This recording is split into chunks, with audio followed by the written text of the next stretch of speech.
오늘 함께 은혜 받으신 말씀 요한복음 1장 10절부터 13절까지의 말씀을 함께 합독하신 후에 말씀을 나누겠습니다. 읽습니다.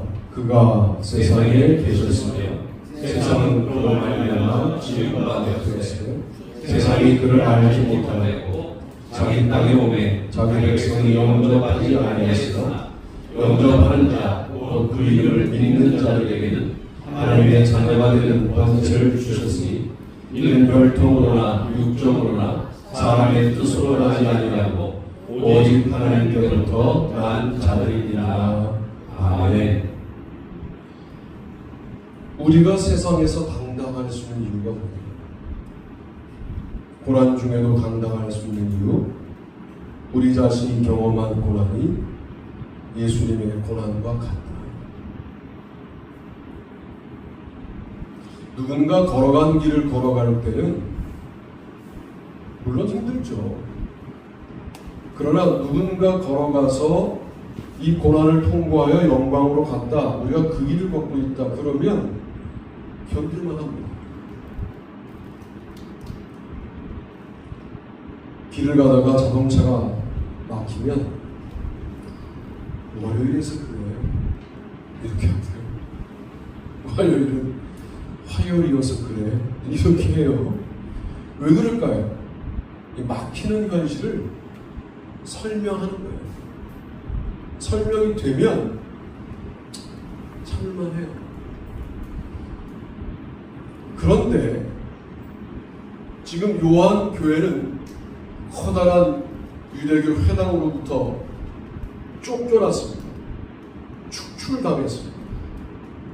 그 아픔이 큰데 그 아픔을 뭐라고 해석하냐 하면 예수님도 세상을 본인이 만들어 놓고 본인이 만든 세상에 왔는데 세상이 예수님을 영접하지 않았다. 우리는 영접했다.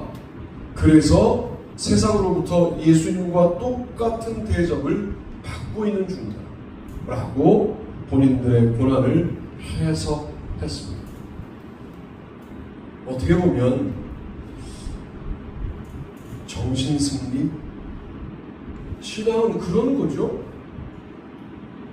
정신은 내어주지 않는 거예요. 마음은 내어주지 않는 것이 신앙이에요. 세상이 돈을 가지고 명예를 가지고 권력을 가지고 우리를 이리저리로 흔들 수 있어요. 그러나 우리의 마음은 내어주지 않는 거예요. 우리의 마음은 하나님 그리스도 안에 있는 줄로 믿습니다. 그래서 그 마음을 지키는 일을 우리 스스로 사소한 일처럼 여기면 정말 그건 사소한 인생이 되는 건데, 내가 평생을 살면서 그래도 이 마음 하나는 지켰다라고 할 때 그것은 웅장한 인생이지 사소한 인생이지 않다 하는 말씀을 드리고 싶은 거예요. 여러분도 왜 고난이 없으시겠어요? 요한 교회가 경험한 고난과 조금 종류가 다를 수는 있어요. 그러나 고난이 있으셨잖아요. 지금까지 내가 속하고 싶은 공동체에 속하지 못하고 쫓겨나는 경험도 동일하게 있었을 수 있고, 내가 목적한 부분에 가야 하는데 그 목적한 부분에 가지 못하게 되는 실패의 경험과 고난의 경험도 있었을 것이고, 예수 한번 잘 믿어보겠다 마음 먹었는데 이 일이 고난을 동반하자 무척 힘들었던 경험들도 있으셨을 겁니다. 그 고난을 예수님과 일치할 수 있는 상당히 중요한 밑바탕으로 해석할 때, 그때 여러분은 고난 앞에 당당해지지 않겠습니까? 이런 걸 당당함이라고 하는 거예요. 세상이 우리를 향하여 할 수 있는 최대의 공격이 죽이는 거예요. 근데 우리는 죽는 순간 가장 영광스러워요. 하늘나라와 연결되니까요. 그러면 세상에 할 방법이 없어요. 왜? 예수님께서 이 땅에 오셔서 고난을 당하시고 십자가에 달리시고 우리가 앞으로 경험하게 될 죽음도 경험하시고 부활하셨다. 나는 그 길을 따라가고 있다. 그러니까 이 죽음은 단순한 죽음이 아니라 예수님과 일치되는 경험이 되는 거예요. 예수님처럼 몸으로 살아 제자들을 만나고 다닐 수 있는 경험은 매우 특별한 사람에게 주어지겠지만, 우리는 죽어 하늘나라 가겠지만 그것은 매우 영광스러운 사건입니다. 복음은 우리를 흔드는 모든 것들에 관련된 대단한 저항력이다. 복음을 능력이라고 고백할 때 복음이 과연 어떤 능력이냐? 세상의 그 어떤 폭력적 상황 속에서도 흔들리지 않는 능력이다. 흔들려고 애를 써봐도 이미 복음을 중심에 품은 사람은 세상이 어찌할 수 없는 사람들이 되어 있는 거죠. 이게 바로 요한교회가 자신들을 영접하는 자로 규정하고, 영접하는 자, 곧 그 이름을 믿는 자들에게는 하나님의 자녀가 되는 권세를 주셨습니다. 이는 혈통으로나 육정으로나 사람의 뜻으로 나지 아니하고 오직 하나님께로부터 난 자들이니라 할 때 자기들의 정체성을 분명하게 고백하는 거예요.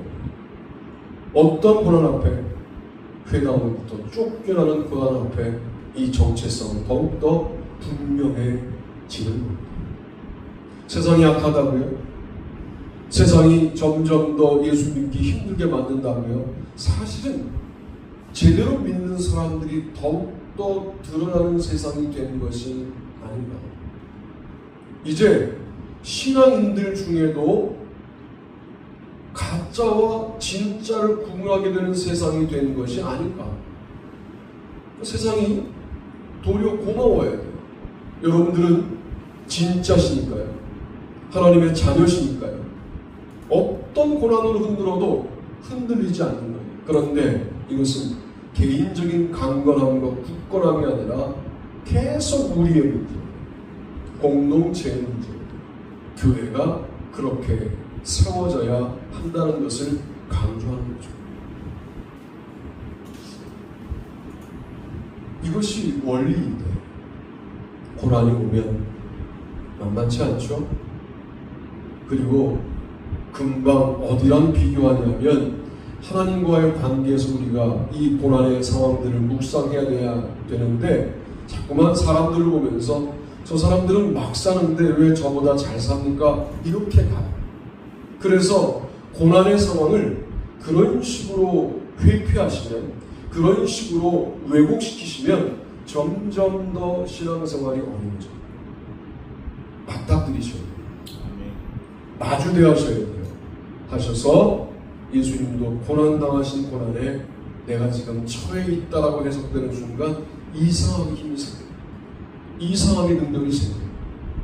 쫓겨난 사람들이 도리어 예수님을 영접하는 현대적인 결단을 하지 않습니까? 그 이름을 믿는 자들이라고 하는 믿음의 결단을 하지 않습니까? 그리고 드디어 깨닫는 거예요. 뭘 깨달아요? 그동안은 어렴풋이 알았다. 아, 하나님께로부터 난 자들. 이 말이 무슨 말입니까? 우리가 흔히 하늘나라가 우리의 고향입니다, 이렇게 늘 말해왔는데, 우리는 예수님을, 그 말씀이신 예수님을 영접하자, 그리고 그 예수님 가운데 우리가 충만히 거하자, 그 이름을 믿자, 우리의 첫 출발을 깨닫게 되었는데 우리의 출발은 세상이 아니라 하나님이었다, 하늘나라였다라고 하는 신적인 능력을 깨닫게 되면서, 아, 하나님을 말하지만 하나님께로부터 나지 못한 저 유대인들과는 달리 우리는 지금 하나님께로부터 난 자들이구나 라고 하는 명확한 신앙 고백을 지금 하고 있는 겁니다. 그런 측면에서 오늘 고난을 도리어 예수님의 고난과 일치시키는 요한교회의 이 당당함은 우리가 회복해야 될 당당함이 아니겠는가라고 첫 번째 말씀을 드립니다. 두 번째는 소제목과 본문을 같이 읽어봅니다. 시작. 가난 중에도 당당할 수 있는 이유, 지금 세상에서 화려한 날들을 보내는 자들은 정죄받은 자들이다. 그를 믿는 자는 심판을 받지 아니하는 것이요 믿지 아니하는 자는 하나님의 독생자 이름을 믿지 아니하므로 벌써 심판을 받은 것입니다. 그 정죄는 이것이니 곧 빛이 세상에 왔을 때 사람들이 자기 힘과 악함으로 빛보다 어둠을 더 사랑한 것입니다. 악을 행하는 자마다 빛을 미워하여 빛으로 오지 아니하나니 이는 그 행위가 드러날까 하며. 아멘. 요한복음 3장 18절로 20절 말씀입니다. 놀라운 말씀이죠. 3장 19절 매우 결정적인 말씀. 그 정죄는 이것입니다. 곧 빛이 세상에 왔을 때 사람들이 자기 행위가 악함으로 빛보다 어둠을 더 사랑한 것입니다.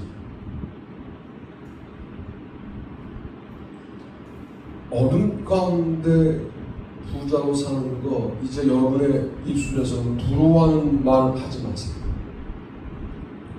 정죄받은 거예요. 수단과 방법을 가리지 않고 높은 자리에 섰어요. 어둠 가운데. 그 권력을 부러워하지 마세요. 정죄받은 거예요. 이 말이 무슨 말이냐? 그래, 한 세상 즐기다 끝나라 이렇게 된다. 우리는 하나님의 자녀인데, 하나님께로부터 난 자들인데 현상을 보는 거예요. 저들이 나보다 화려하게 사는 것 같아. 그럼 빛이 아니잖아요. 세상적인 화려함이 요한복음에서 말하는 하나님은 빛이시라 할 때 그 빛과 다른 거잖아요. 어둠입니다. 사탄이 그런 세상을 만들어 놓은 거죠. 착각하게 만들어 놓은 거예요. 화려하게 살면 사는 동안 사람들이 박수 쳐줘요. 굽신거려요. 너무 좋죠. 화려하니 그게 빛된 삶처럼 보이는데 착각하지 말라는 거예요. 그건 어둠이라는 거예요. 그들에게 만약 제가 이런 메시지를 전하면 저 미친 사람이 있나? 라고 여길 거예요. 왜요? 자기들의 본질이 드러날까봐 두렵기 때문에. 빛 가운데 있는 여러분, 자부심을 가지십시오. 당당해지십시오. 아멘. 그리스도 안에 있다라고 하는 당당함을 왜 여러분들이 갖지 못할 이유가 없습니다. 재물 안에 있는 사람들 부러워하지 마십시오. 권력과 명예 안에 사는 사람들 부러워하지 마십시오. 그건 어둠입니다. 어둠 가운데 행하는 겁니다. 그리고 그렇게 살기로 본인들이 결정한 겁니다. 나는 세상에서 한 세상 화려하게 살다가 죽을 거야를 결정한 거예요.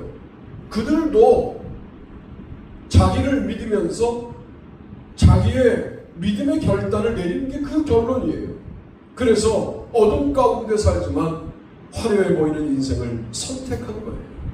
우리는 빛 가운데 살지만 화려하지 않느냐? 그건 또 고정관념입니다. 빛 가운데에도 화려한 인생이 있어요. 그 화려한 인생에 기대지 않을 뿐이죠. 빛 가운데 살지만 화려하지 않을 수도 있어요. 이미 빛 가운데 거하는 게 가장 영광스럽기 때문이죠. 우리를 결정하는 것은 세상에서의 화려한 삶이 아니라 빛 가운데 사는 삶이 우리를 결정합니다. 라고 고백한 분들이 여러분들이잖아요. 그러니 흔들리지 마십시오. 여러분의 입술에서 신앙 고백을 거기다가 하지 마세요. 그 사람 뭐 돈 많은 사람인데 어쩌고 저쩌고, 돈 많은 사람이 더 무서워요? 뭐 이러면서 부러워하는 거죠. 뭐 하루에 이 정도를 쓴대요. 대신 나는 언제쯤 그럴 수 있을까?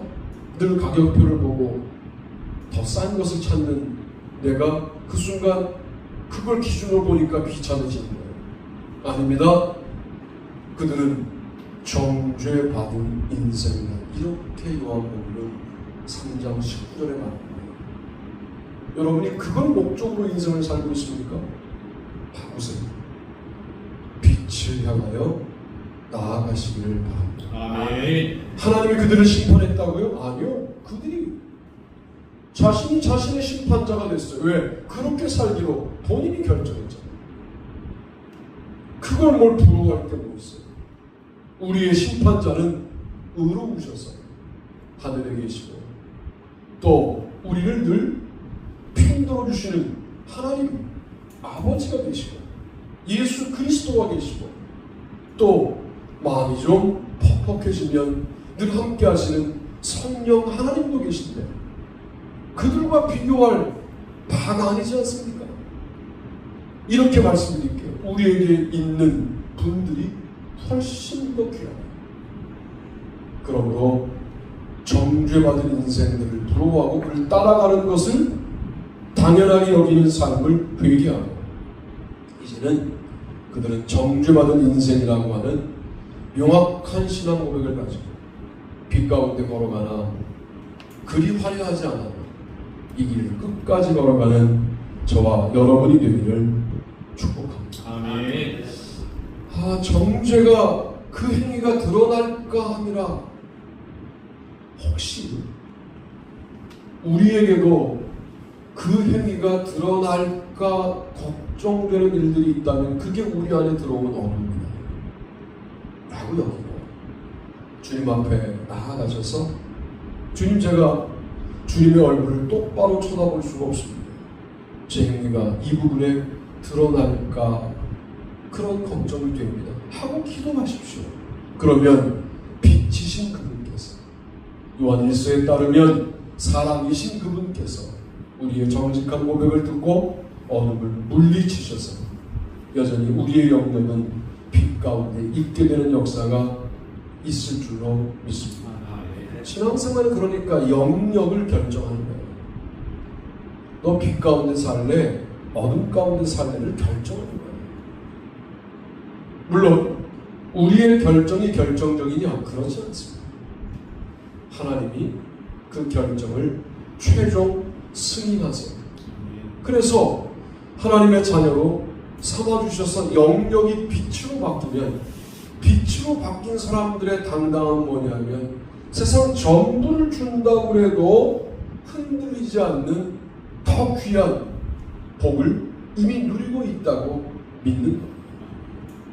그게 바로 하나님의 자녀로 살아가는 복이고 주님을 믿는 자의 복이다 하는 말씀을 드립니다. 하나님과의 관계에서 늘 죄송스럽지만 그러나 숨기는 부분이 없는 인생을 살아가는 거예요. 하나님 앞에 최선을 다하여 살아가는 거예요. 출애굽기를 읽다 보니까 그렇게 무슨 성막에 대해서 구구절절 어떻게 하고 저렇게 하고 되게 예배받고 싶으신 거예요. 하나님이 보니까 이번에는 그렇게 읽어지는 거예요. 저희는 아주 지루했거든요. 이제 레위기 일을 차렸는데 거긴 더 지루할 거거든요. 그런데 그걸 지루하게 읽을 게 아니라 430년 동안 예배를 받지 못하셨어요. 드디어 출애굽시켜서 첫 예배를 받으려고 성막을 짓는데 이것들이 십계명 받으러 갔더니 금송아지 만들어서 헛된 예배를 드리는 거예요. 얼마나 한심스럽습니까? 그리고 제사를 세우는데 옷까지 신발까지 혁대까지 별걸 다 규정하세요. 왜? 예배를 진행하는 제사에 관련해서 너무 기분이 좋으신 거예요. 그렇게 읽어지더라고요. 여러분, 하나님과 더불어 교제하는 그 일이 여러분이 상상도 못할 상세한 일, 여러분에게 남아있다는 사실을 기억하실 필요가 있습니다. 하나님 여러분을 사랑한다. 이게 한 문장이지만 얼마나 예민하게 사랑하시는지 아직 우리는 글쎄 1/1000의 1도 경험하지 못하고 살고 있는 것은 아닌가 하는 생각을 해보게 되는 거예요. 우리의 영적인 경험은 주님이 우리를 사랑하시는데 이렇게, 저렇게, 요렇게, 저렇게 이렇게 네 종류가 아니라 성막 하나를 지을 때 예민하게 길이까지, 재료까지, 이게 정말 나는 너희들을 예배로 만나 사랑하고 싶다라고 하는 하나님의 사랑 고백으로 느껴지더라고요. 우리도 마찬가지입니다. 하나님은 우리를 사랑하시는데 여러 가지 우리도 상상할 수 없는 방법으로 사랑하실 텐데 그 사랑을 죽기 전에 누리고, 야, 이게 빛 가운데 사는 자의 당당함이구나, 풍요로움이구나, 충만함이구나를 경험하는 저와 여러분이 되기를 주님의 이름으로 부탁드립니다. 세 번째는 이것인데요. 우리 소제목과 본문을 읽어봅니다. 읽습니다. 작은 공동체에게도 당당할 수 있는 일이 우리에게서 나간 자는 원래 하나님의 백성이 아니었다. 아이들아, 지금은 마지막 때라. 저 그리스도가 오리라는 말을 너희가 들은 것과 같이 지금도 많은 저 그리스도가 일어났으니 그러므로 우리가 마지막 때인 줄 압니다. 그들이 우리에게서 나갔으나 우리에게 속하지 아니하였나니 만일 우리에게 속하였더라면 우리와 함께 거하였으려니와 그들이 나간 것은 다 우리에게 속하지 않음을 나타내려 함이니라. 너희는 거룩하신 자에게서 기름 부음을 받고 모든 것을 아느니라. 아멘. 요한복음과 이어 기록된 요한일서 2장 18절로 20절에서는 엄청난 말씀을 합니다. 로마 황제의 꼬드김 속에 넘어가서 너 지금이라도 배반하고 오면 박해하지 않을게. 배반자들이 생깁니다. 배교자들이죠. 뭐라고 말씀하느냐? 요한일서에서 그들이 우리에게서 나간 것은 원래부터 우리에게 속한 자들이 아니었다. 무섭지 않습니까? 로마 제국, 엄청난 제국이죠. 하가지지 않아요. 모든 길은 로마로 통해요. 유대교 회당, 엄청난 종교죠. 지금 몇 명 모여있는 이 사람들이 뭐라고 말하냐면 우리에게서 나간 자들, 그들은 원래 우리 백성이 아니에요. 남아있는 자들이 귀하다. 남아있는 당신들이 정말 하나님의 주목을 받는 자입니다. 라고 말씀하고 있는 거예요. 이것은 선교가 확장될 때 이야기라기보다는 박해 속에서 교회를 지킬 때의 기독교의 이야기라고 이해하셔야 되겠습니다만 당당하잖아요. 뭐 구걸할 거 없어요. 우리는 복음을 증거할 뿐이에요. 그들이 순종하지 않아요. 복음을 듣고 회개하지 않아요. 교회 오지 않아요. 예수님 안에 거하지 않아요. 어쩌겠어요. 여러분들이 복음을 증거하지 않는 건 문제지만 증거했는데 그들이 회개하지 않아요. 그건 우리의 문제가 아니라 그들의 문제인데 제가 이렇게 바꿔볼게요. 오늘날의 상황으로. 열심히 복음을 증거하고 열심히 그리스도인의 삶을 보여주고 살았으나 거기에 복종하지 않으면 원래 하나님의 백성이 아니었어요. 거기에 신경 쓰실 필요 없어요. 무서운 말씀이죠. 그리고 자신의 공동체에 대하여 확신이 있는 거예요. 여기 있어야 된다는 거예요. 구원은 로마 황제가 주는 거 아니고 유대교 회당의 율법이 구원 주는 거 아니고 여기서 함께 나누는 예수 그리스도가 우리를 구원합니다. 이 믿음이 분명하게 있으니까 여기를 떠났다 원래 우리 백성이 아니었다. 무섭습니다. 그래서 신앙생활은 강제나 강요로 되는 것은 아닌 거예요.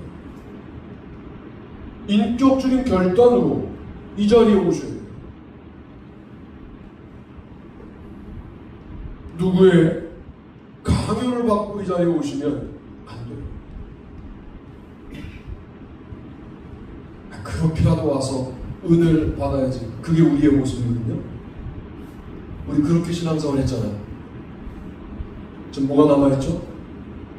본질에 비교해 볼 때 뭐가 우리에게 남아있냐? 우리 같은 사람들을 만들기 위하여 우리가 전도하는 게 아니라 우리보다 나은 사람들을 만들기 위해 전도하려고 할 때 그것은 열심히 복음만 전달하세요. 최선을 다하여 예수 그리스도를 간증하는 삶을 사세요. 그것도 하기 힘들어요. 그것을 성실하게 감당했는데 상대가 안 변한다? 어쩌겠어요. 하나님의 백성이 아니죠. 미안한 말이지만 하나님의 백성 아닌 자들이 집안에도 있을 수 있어요. 일가 친척 중에도 있을 수 있어요. 그렇지 않습니까? 그러나 우리는 최선을 다하여 우리가 경험하는 부분들을 고백해야 돼요. 간증해야 돼요. 말해야 돼요. 예수만 그리스도라고 우리의 입술과 삶으로 입증해야 돼요. 안 변해요? 어쩌겠어요. 어떻게 더 뭐 하실 게 있으세요? 없으시잖아요. 그것이 이 마음. 우리에게서 나간 자는 본래 우리에게 속한 자가 아니다. 이거는 상당한 협박이에요. 나가려면 나가라. 네가 나가도 하나님 백성 아니다. 남아있으려면 남아있어라. 네 힘으로 남아있게 되는 게 아니라 하나님의 능력으로 남아있는 거다. 요한일서 중에 상당히 무서운 말씀이 이 말씀입니다. 성령을 회방한 자는 용서를 받지 못한다는 말씀이 요한 1, 2, 3, 4에 나오고 또 무서운 말씀입니다. 이 말씀이 저는 상당하게 충격으로 다가왔어요. 아, 당당하구나. 요한교회는 아무것도 없어요. 사실은 실체가 없어요. 뭐만 있냐면 자기들끼리 하나님의 자녀라고 부르는 거거든요. 자기들끼리 말씀을 영접한 자라고 말하는 거예요. 자기들끼리 로고스이신 그리스도를 그 이름을 믿는 자들이라고 고백하고 있는 거예요. 그거 하나밖에 없는데 당당합니다. 고난이 오면 이 고난 예수님이 겪은 고난이지 하고 본인의 고난을 예수님의 고난으로 해석해요. 당당하죠. 세상 사람들이 뭐 건물을 올리고 로마 제국은 로마만이 아니라 전 세계 피정복 국가들의 약탈물들을 약탈하기 위하여 도로를 만들고 영원할 줄 알고 로마법을 만들고 매우 민주적인 제도를 만들어서 가장 아름다운 걸 추구해 나가고 있는데 우습게 보는 거예요. 뭐라고 말하느냐? 정죄받은 자들이라고 일거에 그들을 정리하는 거예요. 바울이 빌립보 서에서 뭐라고 그래요? 그 배설물이라고 말하잖아요. 그리스 로마 문명을 보고 인간들이 버려놓은 배설물이라고 말해요. 나 그거 버렸다는 거예요. 그 소위 아름다운 문화라고 말하는 대단한 문명 그리스도 안에서 보니까 배설물과 같다는 거예요. 지금 요한이 말하고 있는 어둠 가운데 거하는 자들을 정죄받은 자들이라 그들이 추구하는 모든 것들이 별거 아니라고 라고 말하는 그것과 바울은 매우 비슷한 태도와 입장을 가지고 있는 것이죠. 마지막 때가 될수록 믿음 안에 거하는 것을 우습게 여기는 자들이 생깁니다. 또 여러분들을 별거 아닌 존재로 대하는 사람들이 더 많아질 거예요. 그러나 그게 증거임을 분명히 합니다. 그럴수록 믿음 가운데 거하시기를 바랍니다. 아멘. 고난이 있다면 그 고난을 미리 받으신 분이 주님이시므로 제대로 가고 있는 거예요. 빛 가운데 사는데 삶은 나아질 구석이 보이지 않더라도 나는 왜 이렇게 마음이 든든할까? 그게 믿음인 거예요. 그리고 교회 공동체는 별 힘이 없는 것 같은데 그래도 모여있는 사람들이 믿음 가운데 굳건하여 우리를 떠난 자들은 원래 하나님 백성이 아니었다 라고 해석할 만큼 남아있는 자들이 온전히 주님께 붙들려 있다면 그 교회는 주님이 세우실 줄로 믿습니다.